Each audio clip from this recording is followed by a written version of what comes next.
My husband's funeral. His mistress spat on my old coat.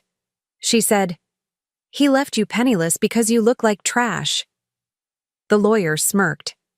I stood up, adjusted my pantsuit, gave him a document, and said, "Darling, since you're too stupid to notice, let me spell to you. I'm glad to have you here. Follow my story until the end and comment the city you're watching from, so I can see how far my story has reached." I never imagined that my husband's funeral would become the stage for my greatest humiliation. But as I stood there in my old gray coat, watching Mazin parade around in her designer black dress like she owned the place, I realized that even in death, Carlton had found a way to wound me one last time. The Eternal Peace Funeral Home smelled of lilacs and disappointment. White flowers lined the walls, their sickeningly sweet fragrance mixing with the hushed whispers of mourners who had come more out of curiosity than respect. Carlton had been 60 years old when his heart gave out, and judging by the attendance, he hadn't made many genuine friends during his lifetime. I sat in the front row, my hands folded in my lap, staring at the mahogany casket that held the man I'd shared 30 years of my life with. 30 years of lies, as it turned out, but I wasn't ready to think about that yet. Not here. Not now. Look at her, sitting there like the grieving widow. I heard Mazin's voice cut through the somber atmosphere like a blade. She was standing near the back with a group of Carlton's business associates, her voice just loud enough for me to hear but quiet enough to maintain plausible deniability. I kept my eyes forward, my jaw clenched. At 64, I'd learned to pick my battles, and a funeral wasn't the place for confrontation. Or so I thought.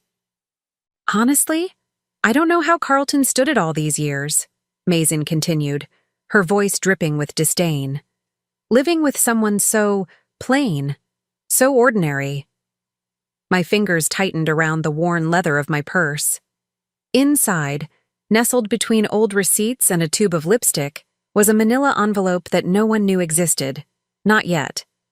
The service dragged on with the usual platitudes. The pastor, who barely knew Carlton, spoke about his devotion to family and successful business ventures. If only he knew the truth about either of those things. When it finally ended, people began to filter out slowly. Some approached me with their condolences, their words as empty as their sympathy. "He was a good man," they'd say. Or, "You must be devastated." I nodded and smiled weakly, playing the part I'd perfected over 3 decades of marriage. That's when Mazin made her move. She approached me as I was gathering my things, her heels clicking against the polished floor with predatory precision. At 40, she was everything I wasn't anymore: young, beautiful, and utterly ruthless. Her blonde hair was styled in perfect waves, her makeup flawless despite the tears she'd shed during the service. Crocodile tears, I was certain. "Joelle," she said, my name rolling off her tongue like something distasteful. "I suppose we should talk." I looked up at her, noting how her black Chanel dress probably cost more than most people made in a month. Carlton had always been generous with his girlfriends, even when he could barely afford it. "I don't believe we have anything to discuss, Mazin," I replied, my voice steady despite the tremor I felt in my chest. She laughed, a sound like breaking glass. "Oh, but we do. You see, Carlton left very specific instructions about his estate. He wanted to make sure you were taken care of." The way she emphasized those last words made my skin crawl. She reached into her designer handbag and pulled out a folded paper, waving it in front of my face like a trophy. "This is a copy of his will," she said, her smile widening. "I think you'll find it very enlightening." I didn't take the paper. Instead, I stood up slowly, my old joints protesting the movement. At my age, everything hurt a little more, lasted a little longer. But dignity, that was something I could still control. "I've already spoken with Mr. Henderson," I said, referring to Carlton's lawyer. "I'm well aware of the contents of my husband's will." Mazin's smile faltered for just a moment before returning full force. "Then you know he left you practically nothing. This house you've been living in, It's going to be sold to pay off his debts. The car? Gone. Even his life insurance policy has me as the beneficiary. She stepped closer, so close I could smell her expensive perfume mixed with the underlying scent of triumph. He told me you never really contributed to the marriage anyway. Never worked, never earned your keep. Just lived off his success like a… what did he call you? A parasite. The words hit me like physical blows, each one carefully chosen to inflict maximum damage. Around us, a few remaining mourners had stopped their conversations to watch our exchange. I could feel their eyes on us, hungry for drama even at a funeral. Carlton said you'd probably end up in some government housing, Mason continued, her voice getting louder, more theatrical. Living off Social Security and food stamps. He felt sorry for you, really, but not sorry enough to leave you anything substantial. She paused, looking me up and down with obvious disgust. I mean, just look at you. That coat has to be 20 years old. Those shoes are practically falling apart. No wonder Carlton looked elsewhere for companionship. That's when she did it. Without warning, she leaned forward and spat directly onto my coat, the saliva landing on the gray wool with a small wet sound that seemed to echo in the sudden silence. He left you penniless because you look like trash, she declared, loud enough for everyone remaining in the room to hear. At least now you can dress the part too. The funeral home fell completely silent. I could hear the soft hum of the air conditioning, the distant sound of traffic outside, my own heartbeat thundering in my ears. Several people had pulled out their phones, probably recording this humiliation for social media. Mr. Henderson, Carlton's lawyer, had been standing near the guest book. He was a thin man in his 50s with salt and pepper hair and the kind of practiced smile that lawyers perfected over years of delivering bad news. When Mazine spat on me, his smile had widened into something genuinely amused. Well, he said, walking over with his briefcase in hand, I think that covers everything we need to discuss here. Mason, we can meet tomorrow to finalize the transfer of assets. I looked down at my coat, at the wet spot that was slowly spreading across the wool. For a moment, I felt exactly as small and powerless as they wanted me to feel. 64 years old, widowed, and apparently destitute. The perfect victim for their cruelty. But then I remembered the envelope in my purse. I reached into my bag slowly, deliberately, and pulled out the manila envelope I'd been carrying. It was thick, heavy with documents that Mason and Mr. Henderson couldn't possibly imagine existed. Before you start celebrating, I said, my voice calm and clear, there's something you both need to see. I walked over to Mr. Henderson and placed the envelope directly into his hands. His smug expression faltered as he felt the weight of it. Open it, I said simply. He glanced at Mason, who was watching with growing unease, then broke the seal on the envelope. As he pulled out the documents inside, his face went through a series of expressions, confusion, then surprise, then something that looked remarkably like fear. This can't be right, he stammered, his hands shaking slightly as he shuffled through the papers. What is it? Mason demanded, snatching some of the documents from his hands. Her perfectly manicured fingers trembled as she read, her face growing paler with each passing second. I straightened my shoulders and adjusted my coat, wiping away the spit with a tissue from my purse. The wet spot was still there, but somehow it didn't seem to matter anymore. Darling, I said to Mazine, my voice carrying a tone I hadn't used in years, one of absolute authority. Since you're too stupid to notice, let me spell it out for you. I paused, looking around at the remaining mourners who were hanging on every word. This funeral isn't the end of Carlton's story. It's just the beginning of mine. Mazine's mouth opened and closed like a fish out of water, the documents falling from her nerveless fingers to scatter across the funeral home floor. Mr. Henderson looked like he might faint, but I simply picked up my purse, nodded politely to the few people still watching, and walked toward the exit with my head held high. The real show was just about to begin. The drive home from the funeral gave me time to think. something I'd been avoiding for the past week since Carlton's death.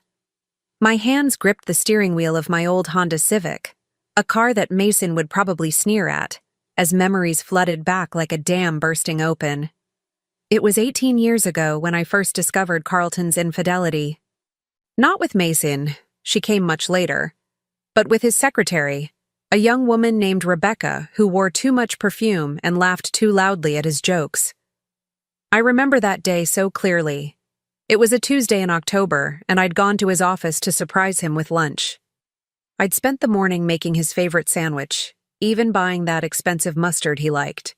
I was 46 then, still foolishly believing that small gestures could save a marriage that was already dying. When I walked into his office without knocking, I found them together. Not in the dramatic way you see in movies, but in a way that was somehow worse, intimate and casual, her hand on his shoulder as they looked at something on his computer screen, both of them laughing at some private joke. The way Carlton's face changed when he saw me told me everything I needed to know. The guilt was written across his features like a neon sign, followed quickly by irritation that I'd caught him. "Joelle," he'd said, his voice tight. "What are you doing here?" Not, "What a nice surprise," or "How thoughtful of you." Just annoyance that I'd interrupted his fun. Rebecca had the decency to look embarrassed, quickly gathering her papers and scurrying out of the office.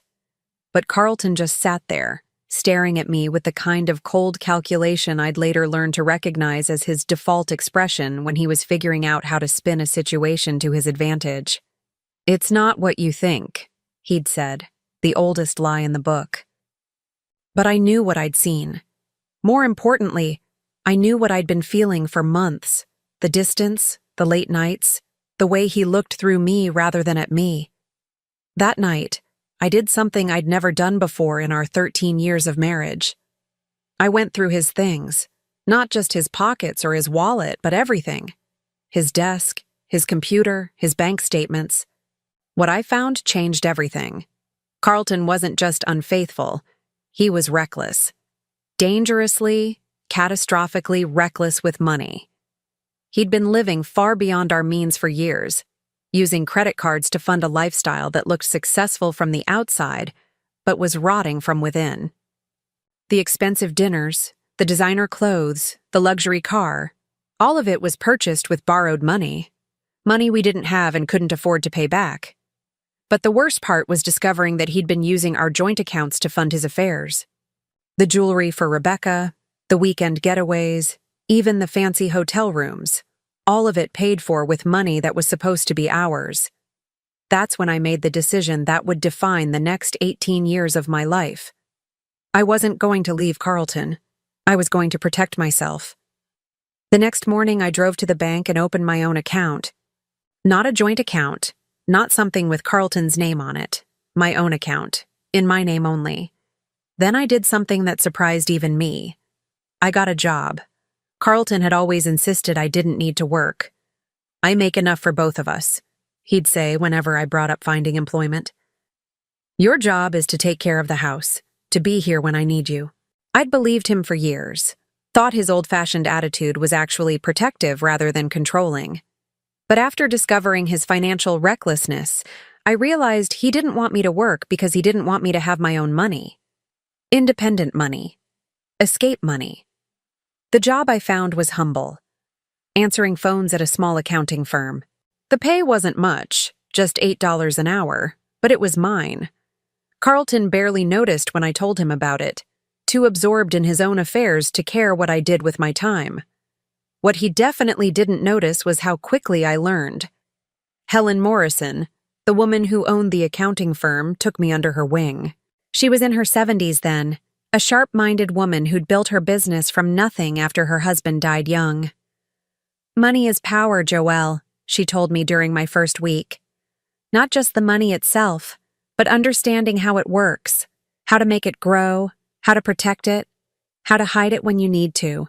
She taught me about investments, about compound interest, about the little loopholes and strategies that the wealthy use to build and maintain their fortunes. More importantly, she taught me how to be patient, how to plan for the long term. Within 6 months, I'd been promoted to bookkeeper. Within a year, I was Helen's right-hand woman.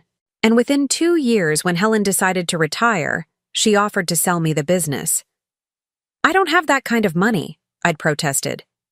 Helen had smiled, that knowing smile of a woman who'd seen it all. "You'd be surprised what you can accomplish when you're motivated by necessity." She was right. I took out a small business loan, using our house as collateral, something I could do because my name was also on the deed. Carlton signed the papers without reading them, too busy with his latest secretary to pay attention to what I was doing. Meridian Holdings was born in 2010. On paper, it was just a small accounting firm that Helen Morrison had sold to her former employee. In reality, it became my lifeline. I worked during the day and studied at night, learning everything I could about investments and financial planning. I started small, putting aside $20 or $30 from each paycheck, investing it carefully, and watching it grow. Carlton never noticed the extra money because I never spent it. I lived exactly the same way I always had, frugally, carefully, making do with what we already owned. He saw what he expected to see, a dutiful wife who stayed within her budget and didn't ask for much. What he didn't see was that I was building my own fortune, one small investment at a time. The business grew slowly at first, then faster as word spread about my discretion and competence. Wealthy clients, particularly women in situations similar to mine, began seeking out my services. Women who needed to hide assets from controlling husbands, who wanted to protect their inheritances, who were planning for divorces they couldn't yet file. I became their secret keeper, their financial guardian angel. And in return, they taught me tricks I never would have learned in any textbook. By 2015, when Carlton met Mason, Meridian Holdings was managing just over $800,000 in assets. Money that existed in accounts Carlton didn't know about, invested in funds he'd never heard of, growing at rates that would have shocked him. But I kept living like the poor wife of a struggling businessman. I shopped at thrift stores, clipped coupons, drove my old car until it barely ran. Carlton saw exactly what I wanted him to see. A woman who was completely dependent on him, who couldn't possibly survive without his financial support. Mason's arrival should have devastated me, but by then I was beyond caring about Carlton's infidelities. I watched their relationship unfold with the detached interest of someone observing a car accident in slow motion. Carlton, now 60 years old, desperately trying to prove he was still virile and desirable. Mason, 32 and hungry, seeing dollar signs in his stories about business success. Neither of them realized that the money Carlton was spending on their relationship, the expensive dinners, the weekend trips, the jewelry, was coming from credit cards that were maxed to their limits. Carlton had been living on borrowed money for so long that he'd forgotten what actual wealth looked like. The gambling started sometime around 2020. Online poker at first, then sports betting, then day trading with money he didn't have. I watched our joint account balance plummet while Carlton chased bigger and bigger wins to cover his mounting losses. That's when I made my final decision. I quietly transferred all of my legitimate assets out of any account that had Carlton's name on it. The house, which had been paid off years ago with money from Meridian Holdings, was quietly restructured so that I owned 60% and Carlton owned 40%. A change he never noticed because I handled all the paperwork. By the time Carlton died, he owed approximately $350,000 to various creditors, credit card companies, online betting sites, a particularly unpleasant man named Eddie who handled private loans for desperate gamblers. The house that Mason thought she was inheriting? It was mortgaged to the hilt to cover Carlton's debts, the life insurance policy that named her as beneficiary.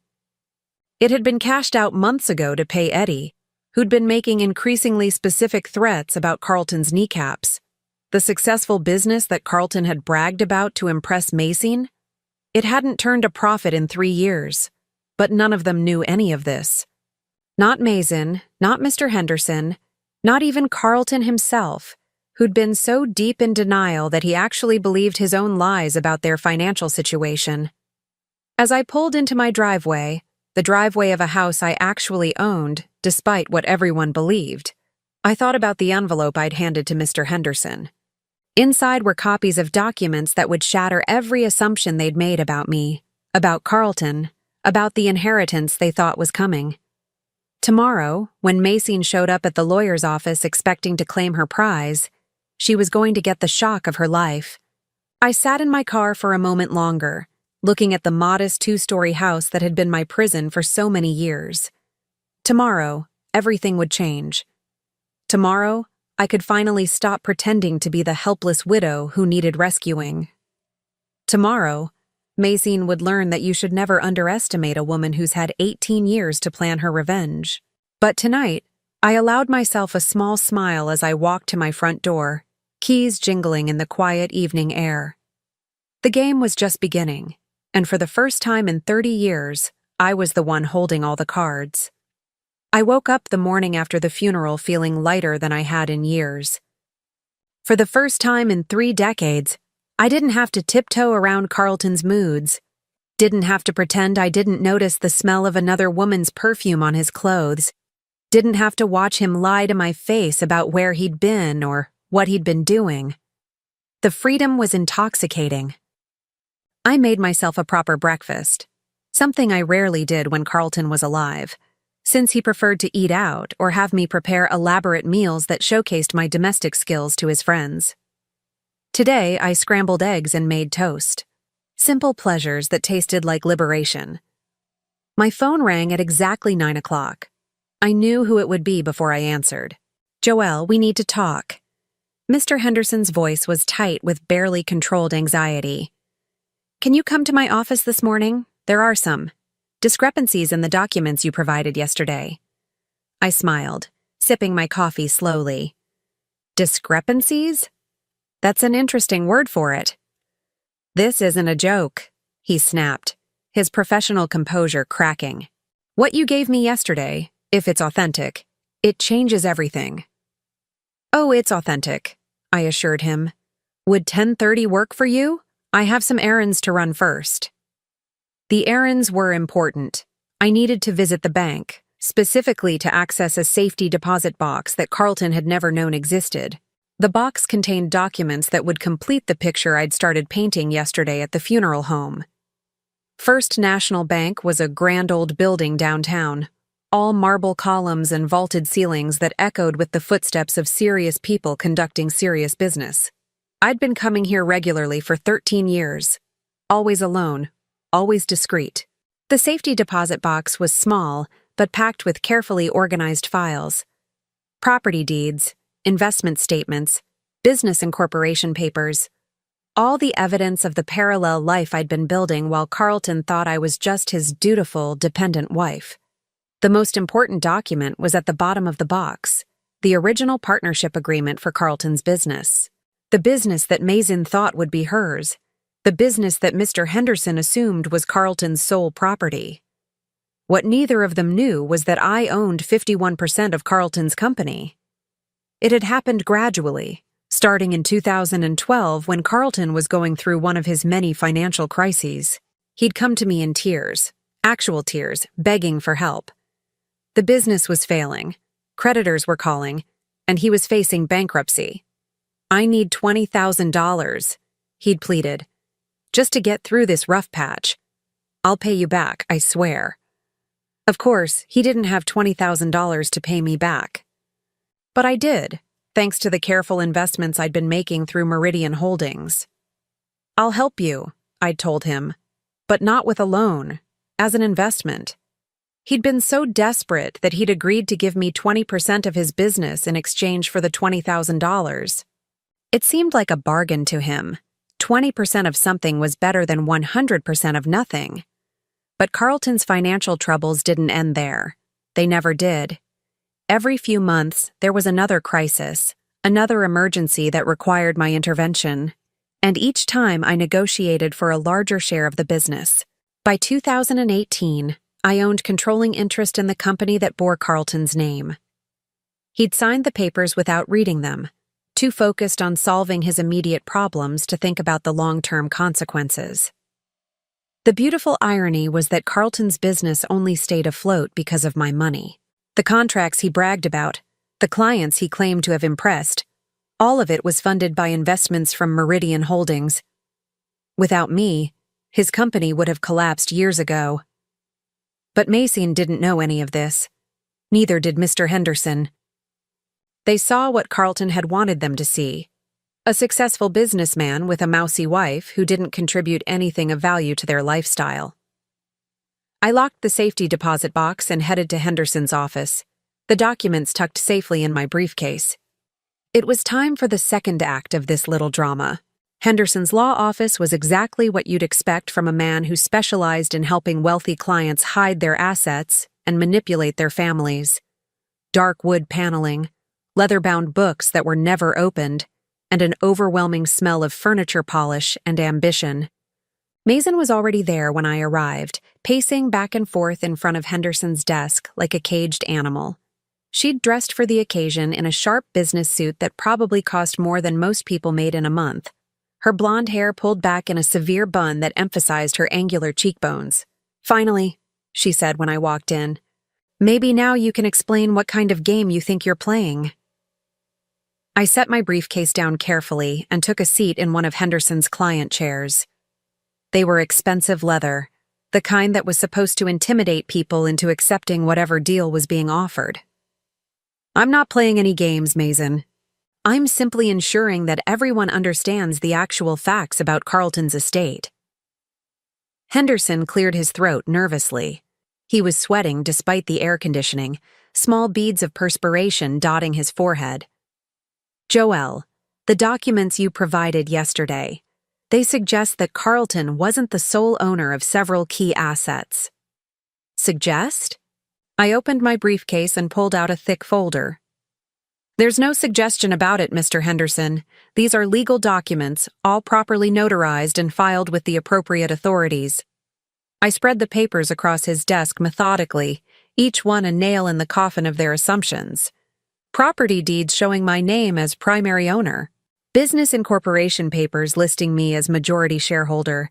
Investment accounts that existed entirely separate from anything Carlton had access to. Mason snatched up one of the documents, her manicured nails clicking against the paper as she scanned it frantically.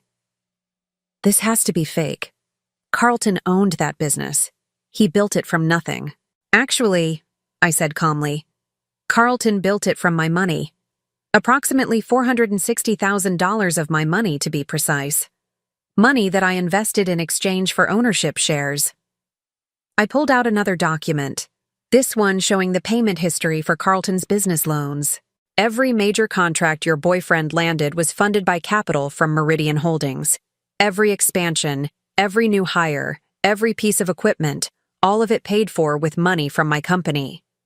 Henderson was reading through the papers with growing horror. As Carlton's lawyer, he should have known about these arrangements, should have been aware that his client didn't actually own what he claimed to own. But Carlton had been lying to everyone, including his own attorney. "The house," Mason said desperately, grabbing another document. "He left me the house in his will. I saw it myself." "Yes," I agreed. "He left you his 40% share of the house. Unfortunately for you, I own the other 60%. And as the majority owner, I have certain rights regarding what happens to the property." The color drained from Mason's face as the implications sank in. "You can't just kick me out. I have legal rights as a beneficiary." "Actually, you don't." I turned to Henderson, who was looking more nauseated by the minute. "Perhaps you'd like to explain to Miss Mason what happens when someone inherits a minority share in a property they can't afford to maintain." Henderson loosened his tie, clearly wishing he was anywhere else. If Mrs. Joelle owns the majority share, and if the property taxes and maintenance costs exceed what the minority owner can afford, then the property can be sold to satisfy the debts," I finished for him, which brings us to another interesting point. I pulled out a thick stack of bills and legal notices that I'd been collecting for months.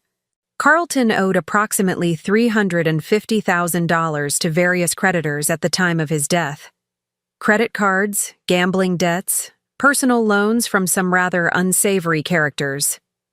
Mason's eyes widened as she recognized some of the names on the collection notices. But Carlton said the business was doing well. He said we were rich. Carlton said a lot of things that weren't true, I replied. The reality is that he's been living on borrowed money for years. The expensive dinners, the weekend trips, the jewelry he bought you. All of it was paid for with credit cards that are now maxed out. I stood up and walked to the window, looking down at the street below where normal people were going about their normal lives. The life insurance policy that names you as beneficiary? Carlton cashed it out 6 months ago to pay off a particularly persistent loan shark named Eddie who was threatening to break his legs. No, Mason whispered, sinking into a chair. That's not possible. Carlton showed me bank statements. He showed me proof that we had money. Forged statements, I said matter-of-factly. Carlton was very good at creating the illusion of wealth. He had to be, since he was living so far beyond his actual means. Henderson was frantically shuffling through papers, trying to find something that would contradict what I was telling them, but the documentation was ironclad. I'd spent years making sure of that. So, what does this mean? Mason asked, her voice small and defeated. I turned back to face her, and for a moment I almost felt sorry for her. Almost. It means that instead of inheriting a fortune, you're inheriting debt, substantial debt. The kind of debt that follows you around and ruins your credit rating. But surely there must be something, Henderson interjected desperately. Some asset that can be liquidated to satisfy the creditors. Oh, there is, I said with a smile that I didn't bother to make warm. Carlton's 40% share of the house will need to be sold to help pay his debts.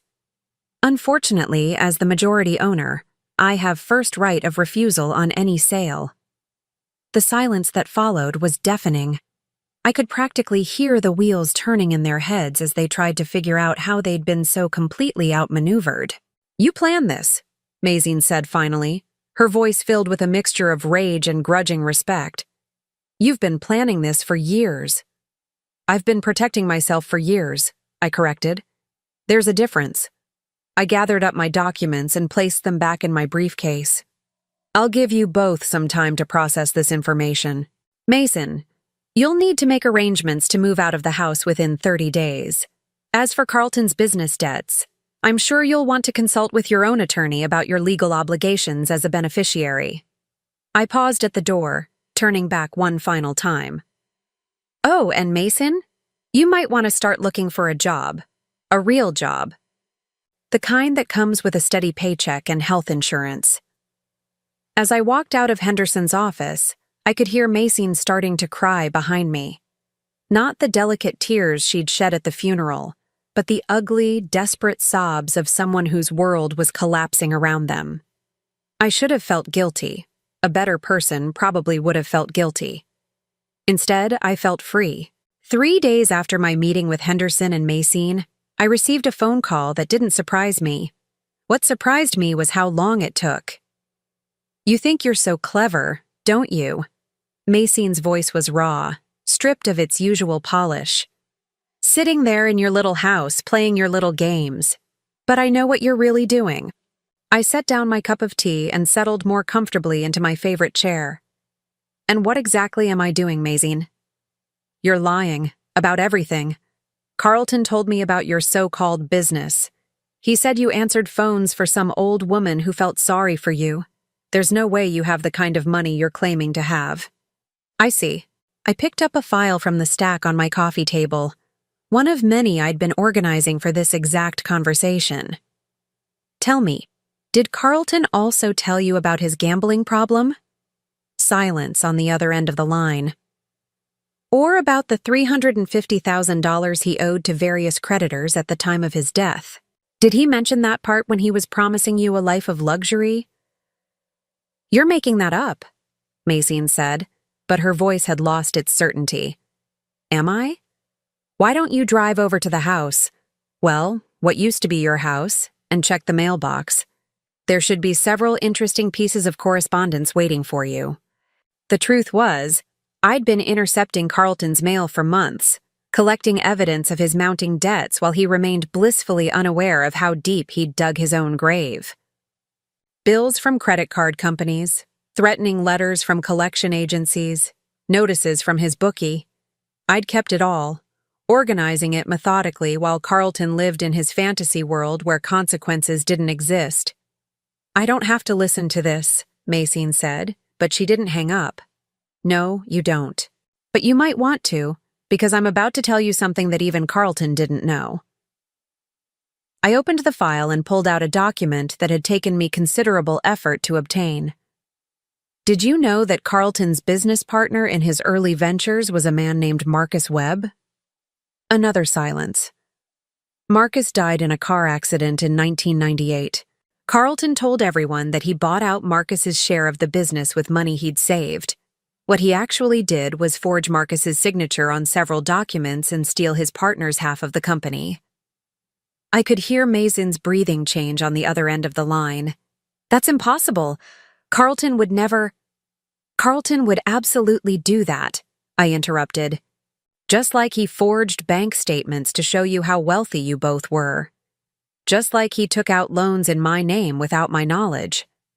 Just like he spent money that didn't exist on a lifestyle he couldn't afford." The Marcus Webb situation had been Carlton's original sin, the one that set him on a path of increasingly desperate lies and schemes. I'd discovered it purely by accident 5 years ago when I was researching the history of Carlton's business for tax purposes. Marcus Webb's widow was still alive, living in a nursing home in Portland, completely unaware that her husband's business partner had systematically stolen everything that should have been her inheritance. I'd debated whether to tell her, ultimately deciding that some injustices were too old and too painful to resurrect. But I'd kept the evidence, just in case I ever needed it. "Why are you telling me this?" Mazine asked finally.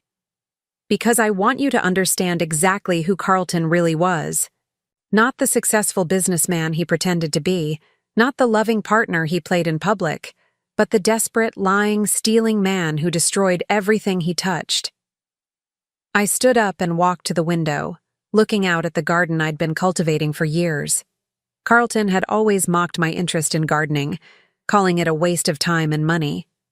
But gardens required patience, planning, and careful tending, qualities that had served me well in other areas of my life. "The apartment you've been living in," I continued, "the one Carlton said he bought for you, he didn't buy it. I did." This wasn't entirely true, but it was close enough.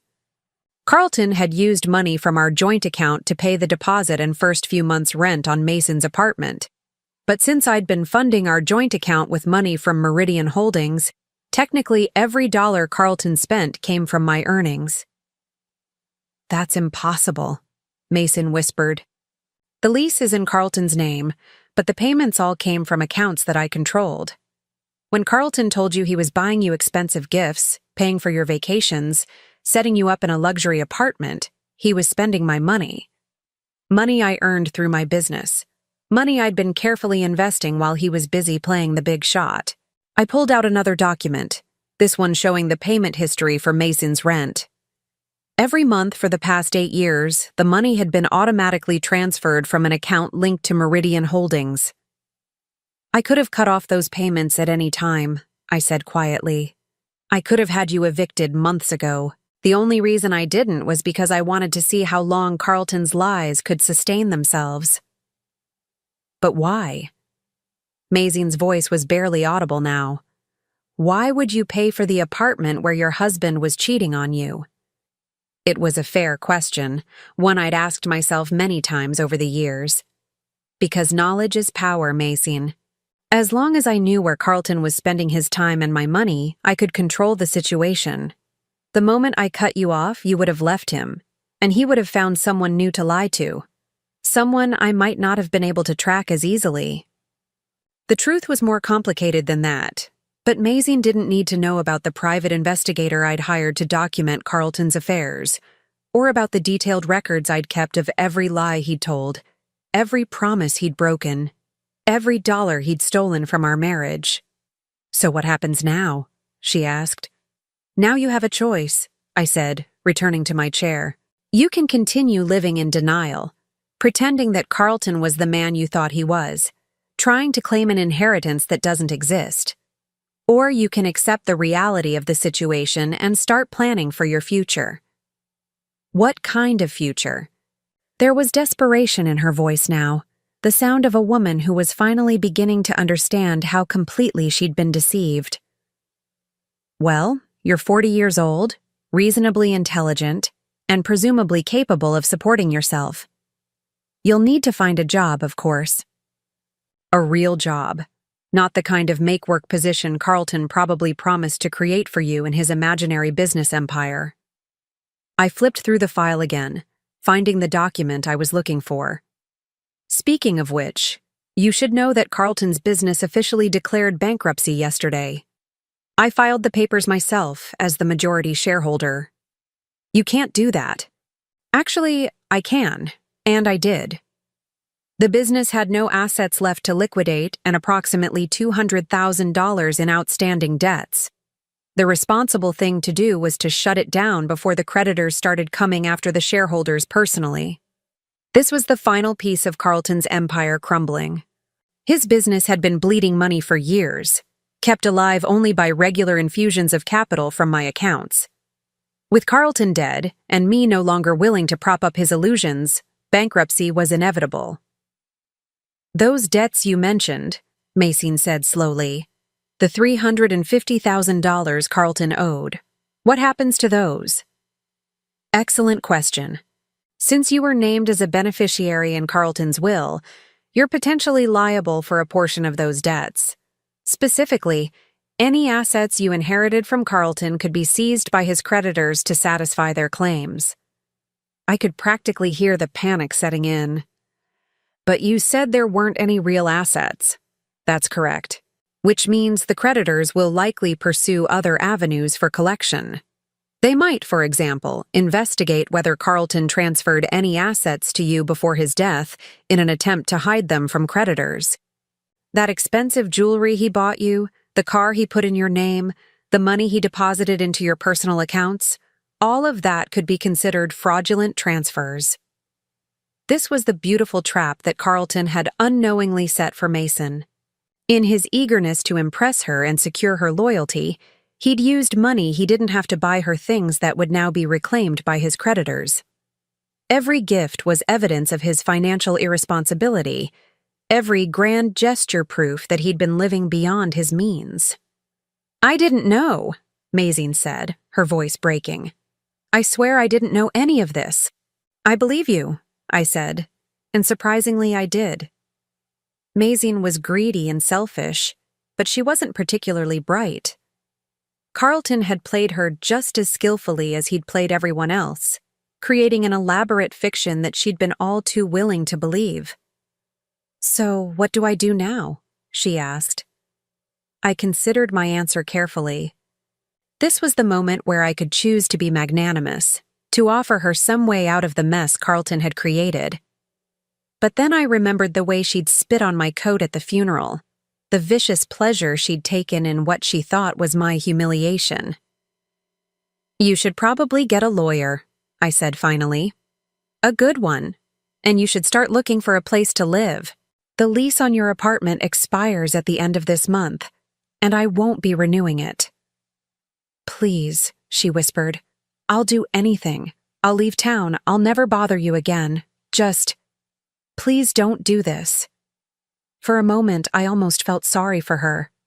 Almost.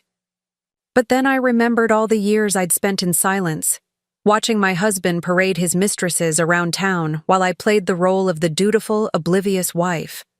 All the times I'd bitten my tongue while Carlton belittled me in front of his friends. All the nights I'd lain awake wondering if I'd ever be free of the prison my marriage had become. "I'm not doing anything to you, Mason," I said quietly. "Carlton did this. Every choice he made, every lie he told, every dollar he stole. That was all Carlton. I'm simply declining to continue cleaning up his messes." I hung up before she could respond. Outside my window, the garden was thriving in the late afternoon sunlight. I'd planted most of these flowers myself, choosing varieties that would bloom at different times throughout the year, so there would always be something beautiful to look at. Planning, patience, careful tending. In 2 days, I would be meeting with Daniel Morrison, my financial advisor, and the son of the woman who'd first taught me about money and power. We were going to discuss my plans for the property I really owned, the one Carlton had never known about, the one where I would finally be free to live exactly as I chose. But tonight, I was content to sit in my garden and watch the sunset, knowing that for the first time in 30 years, tomorrow belonged entirely to me. The eviction notice was delivered on a Tuesday morning, exactly 30 days after Carlton's funeral. I knew because I was the one who had instructed my lawyer to serve it. Not out of cruelty, but out of necessity. Mason had made her choice, and now she would live with the consequences. I was having coffee in my kitchen when my phone rang. The caller ID showed an unknown number, but I recognized Mason's voice immediately, though it was higher pitched than usual, strained with panic. "They're throwing me out!" she screamed into the phone. "The landlord says the lease is terminated and I have 24 hours to vacate the premises. You can't do this to me." I set down my coffee cup carefully. Actually, I can. The lease was month to month, and as the actual tenant of record, I have the right to terminate it with proper notice, which I gave you 30 days ago. But I have nowhere to go. That's unfortunate, but it's not my problem. I walked to my kitchen window and looked out at the bird feeder I'd hung there years ago. A cardinal was perched on it, bright red against the gray morning sky. Beautiful things could exist even in the darkest times if you knew where to look for them. "You're a monster," Mason said, her voice breaking. "A heartless, vindictive monster." "No, Mason. I'm a woman who finally stopped paying for her husband's lies." I paused, considering whether to tell her the rest of it. In the end, I decided she deserved to know exactly how complete her downfall was going to be. "There's something else you should know," I said. "The collection agencies have been asking questions about you, specifically about the jewelry Carlton bought you and the car that's registered in your name." The silence on the other end was deafening. You see, when someone dies owing as much money as Carlton did, creditors become very interested in tracking down anything of value that might have been transferred before death. They call it a fraudulent conveyance, and it can be reversed by the courts. "I didn't know," she whispered. "I swear I didn't know Carlton was in debt." Unfortunately, ignorance isn't a defense in these matters. The law assumes that someone in a romantic relationship with the debtor should have been aware of their financial situation. This wasn't entirely true, but Mason didn't know enough about estate law to challenge me. "What does that mean?" "It means they're going to take everything. The Mercedes Carlton put in your name, they'll repossess it to satisfy his car loan, which he defaulted on 6 months ago. The jewelry, they'll seize it as fraudulent transfers. Even the furniture in your apartment could be considered marital property that should have gone to pay Carlton's debts." I could hear her crying now, soft, desperate sobs that should have made me feel guilty. Instead, I felt nothing but a cold satisfaction. This was what justice looked like after 30 years of humiliation and betrayal. "There's one more thing," I said quietly. "Carlton took out several credit cards in your name over the past 2 years. I have the documentation if you'd like to see it." This was the final nail in the coffin, the piece of Carlton's deception that would destroy any chance Mason had of walking away from this mess with her financial reputation intact. He'd used her social security number and forged her signature to open accounts that were now severely delinquent. "That's identity theft," she said, a spark of hope in her voice. "I can report it to the police." "You could try," I agreed, "but you'd need to prove that you never gave Carlton permission to use your information. Given that you were living together and he was paying all your bills, that might be difficult to establish. The credit card companies would argue that you knew about the accounts and benefited from them." This was a gray area legally, but I was counting on Mason's ignorance and desperation to prevent her from challenging it effectively. Besides, I continued, filing a police report would require you to admit that Carlton was defrauding you. That would undermine any claim you might have to assets from his estate. You can't simultaneously argue that you're entitled to inherit from him and that he was victimizing you. The trap was beautiful in its simplicity.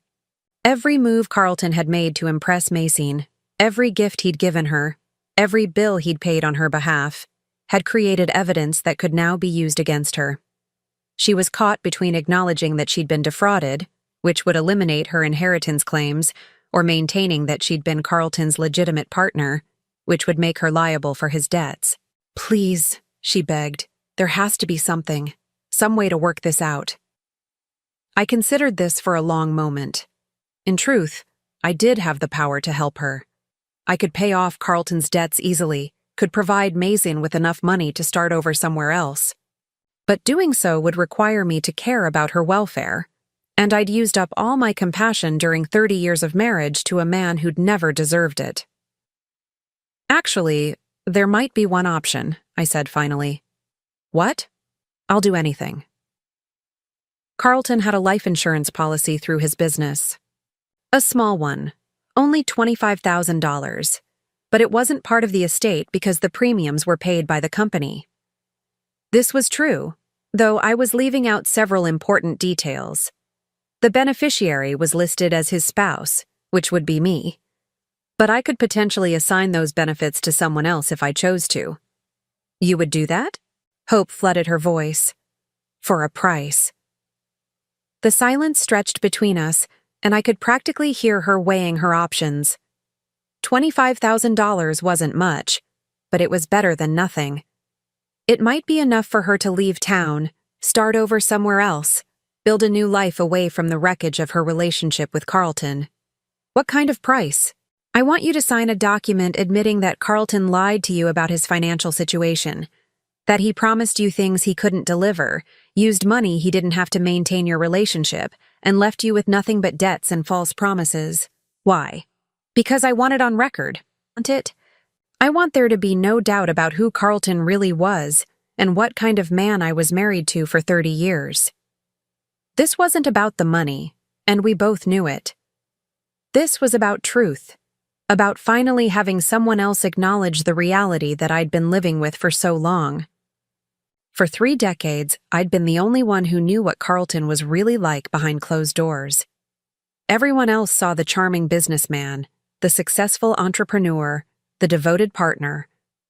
Only I knew about the lies, the debts, the endless schemes that always seemed to collapse just when he needed them most. If I sign this document, Maysene said slowly, you'll give me the insurance money? I'll give you $15,000, I corrected. The other $10,000 will go to pay the administrative costs of settling Carlton's estate. Another lie, but a small one. The truth was that I wanted to keep some of the money as a reminder of this conversation, of the moment when Carlton's final victim finally admitted that she'd been deceived. $15,000 isn't very much. No, I agreed. But it's more than Carlton left you, and it's certainly more than you deserve.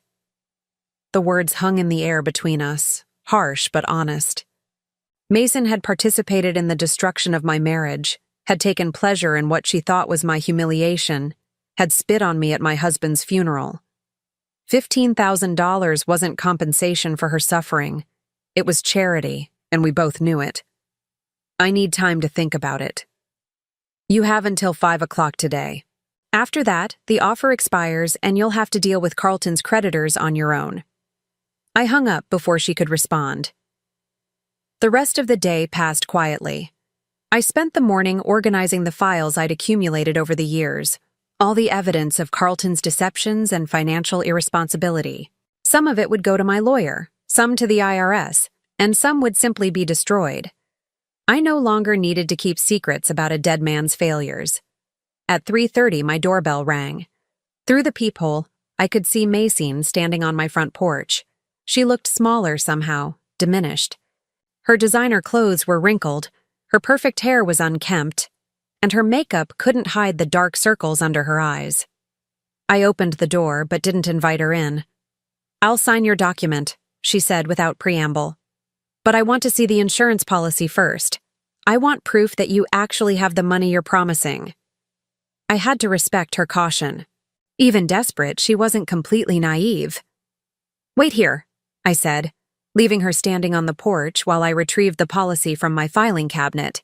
When I returned, she read through it carefully, her lips moving silently as she processed the legal language. Finally, she looked up at me. "This is really all that's left? $25,000? It's all Carlton left that isn't tied up in debt or legal complications," I confirmed. "Everything else he owned was either mortgaged, borrowed against, or promised to creditors." She nodded slowly, defeat settling over her features like a mask. "Where do I sign?" I handed her the document I'd had my lawyer prepare. It was simple and straightforward, a sworn statement acknowledging that Carlton had misrepresented his financial situation and that she had been deceived about the inheritance she expected to receive. She read it through twice before signing, her hand trembling slightly as she wrote her name. When she finished, she looked up at me with something that might have been respect. "You really planned all this, didn't you? You knew exactly how it would end." "I planned to protect myself," I said. "Everything else was just Carlton being Carlton." I took the signed document and went back inside to get her check. $15,000, drawn on the account that contained what remained of Carlton's life insurance payout. "What will you do now?" I asked as I handed her the check.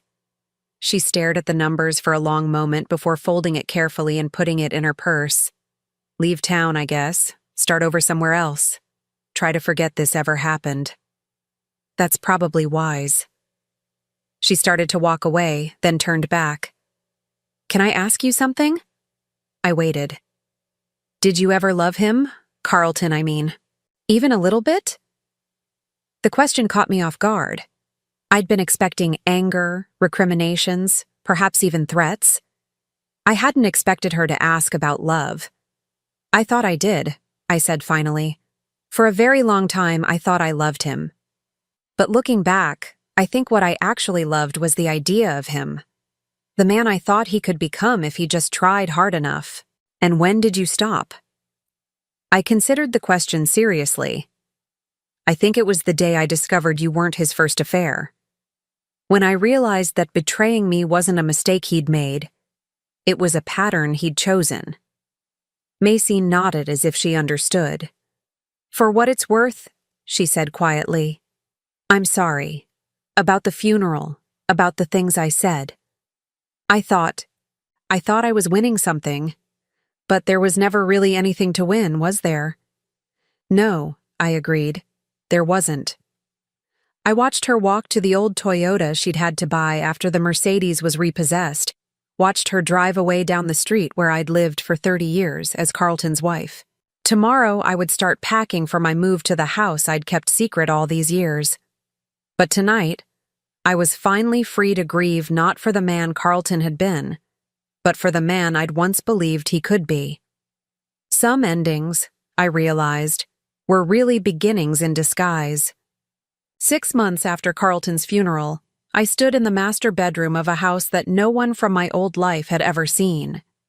Sunlight streamed through windows that I'd chosen myself, illuminating hardwood floors that I'd walked across every morning for the past 13 years during my secret visits.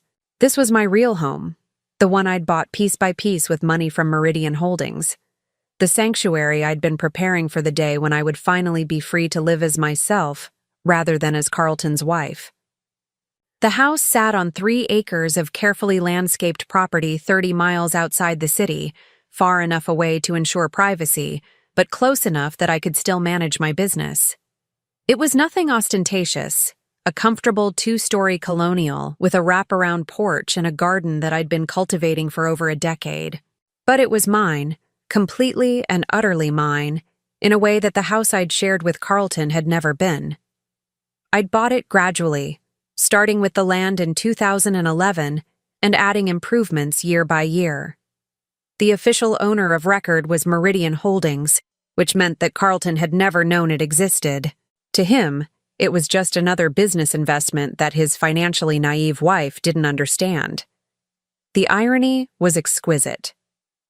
While Carlton was spending our joint account money on his affairs and his gambling, I was using my own earnings to build the life I would lead after he was gone. Every dollar he wasted was a dollar I didn't have to spend on his deceptions. Moving in had been surprisingly simple. Most of my important belongings had already been here for years, stored in the rooms Carlton never knew existed. My books, my mother's jewelry, the photographs that meant something to me, all of it had been waiting patiently for the day when I could live openly in my own space. The house Carlton thought I would be forced to sell was now occupied by a nice young couple with 2 small children. I'd sold it to them for exactly what I'd paid for it 25 years ago, ignoring my realtor's protests that I could get much more in the current market. Money isn't everything, I'd told him, and meant it. The truth was, I wanted that house to be filled with happiness for once. I wanted children's laughter to echo through rooms that had been silent for too long. Wanted love to flourish in spaces that had been poisoned by Carlton's lies. Selling it below market value was my gift to the family who would make it a real home. This morning, I was expecting a visitor. Margaret Chen had been my friend for 15 years, one of the few people who'd seen through Carlton's facade and understood what my marriage had really been like. She was also one of the handful of people who'd known about this house and my plans for it. Margaret arrived at 10 o'clock sharp, carrying a bottle of champagne and a genuine smile. At 72, she was still elegant and sharp-minded, the kind of woman who'd built her own successful career in real estate while managing to stay happily married to the same man for 50 years. "So this is where you've been hiding," she said, looking around the sun-filled living room with obvious approval. "It's beautiful, Joelle. Absolutely beautiful." We settled into comfortable chairs by the window, looking out over the garden where daffodils were just beginning to bloom. Margaret had helped me plan some of these flower beds, offering advice during my weekend visits when I was supposed to be running errands for Carlton. "How does it feel?" she asked, pouring champagne into the crystal glasses I'd set out. "Quiet," I said, and she understood immediately. For 30 years, I'd lived with the constant low-level stress of managing Carlton's moods, his lies, his financial crises. Even when he wasn't actively creating drama, there had always been the anxiety of waiting for the next explosion. Now, for the first time since I was 34 years old, my days belonged entirely to me. "Have you heard anything about Macy?" Margaret asked. "She left town about 3 months ago. Someone told me she's working as a receptionist in Tucson now, living in a studio apartment, driving a car that's older than she is." Margaret raised an eyebrow. "Do you feel sorry for her?" I considered the question seriously. I feel sorry for the woman she could have been if she'd never met Carlton. But the woman she chose to become? No. She made her decisions with her eyes wide open. The settlement of Carlton's estate had taken 4 months to complete. In the end, there had been just enough assets to pay his creditors and cover the legal fees. The house sale, the liquidation of his business equipment, the small insurance policy, all of it went to satisfy the debts he'd accumulated during his final years of self-destruction. Macy had walked away with the $15,000 I'd given her and nothing else. No jewelry, no car, no future financial support from a man she'd thought was wealthy. Just the hard lesson that when you build your life around someone else's lies, you're bound to get buried under them. "I've been thinking," Margaret said, settling back in her chair. "What you did wasn't really revenge, was it?" "What do you mean?" "Revenge would have been active, deliberately hurting them, going out of your way to cause pain." She gestured around the beautiful room where we were sitting. "What you did was just stop participating in their deception." She was right. I hadn't plotted Carlton's downfall or engineered Mason's humiliation. I'd simply stopped enabling their fantasy, stopped using my money to prop up Carlton's illusions of success, stopped pretending to be the helpless victim they needed me to be. The consequences had been inevitable once I stepped out of my role as their unwitting sponsor.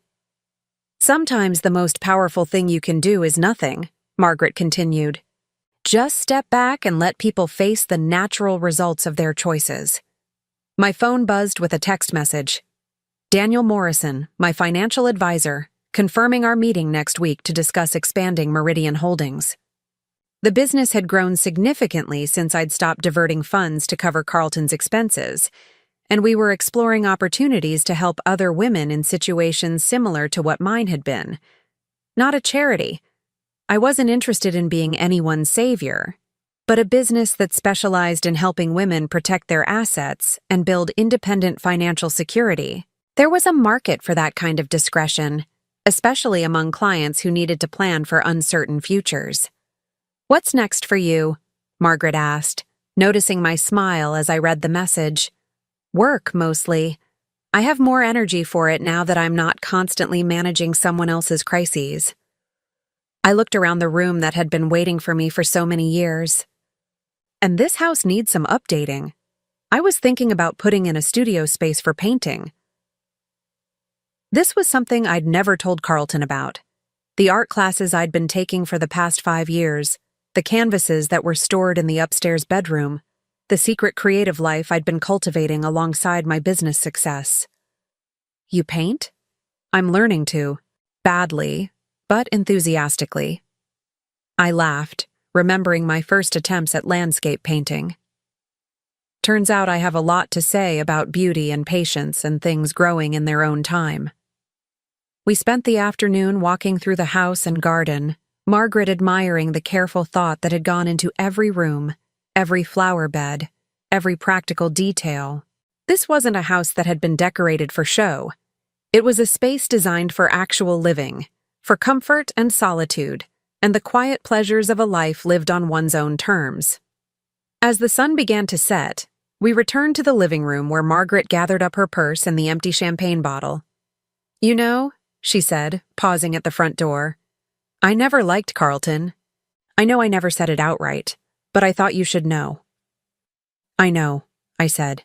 You were too polite to say so, but it was obvious. What I don't understand is why you stayed so long. You had the money to leave years ago.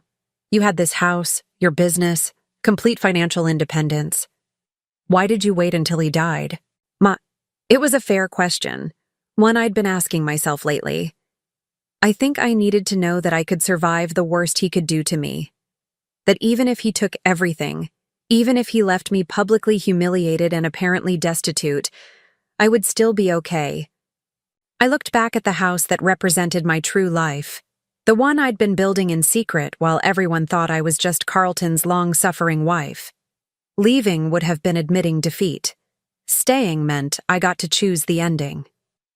Margaret hugged me goodbye, and I stood on the porch watching her car disappear down the tree-lined driveway. The evening was warm for early spring, and I could hear birds settling into their nests, preparing for the night. I thought about Carlton, probably for the last time with any real emotion. He'd spent his life trying to be someone he wasn't, using other people's money and trust to maintain an illusion that ultimately destroyed him.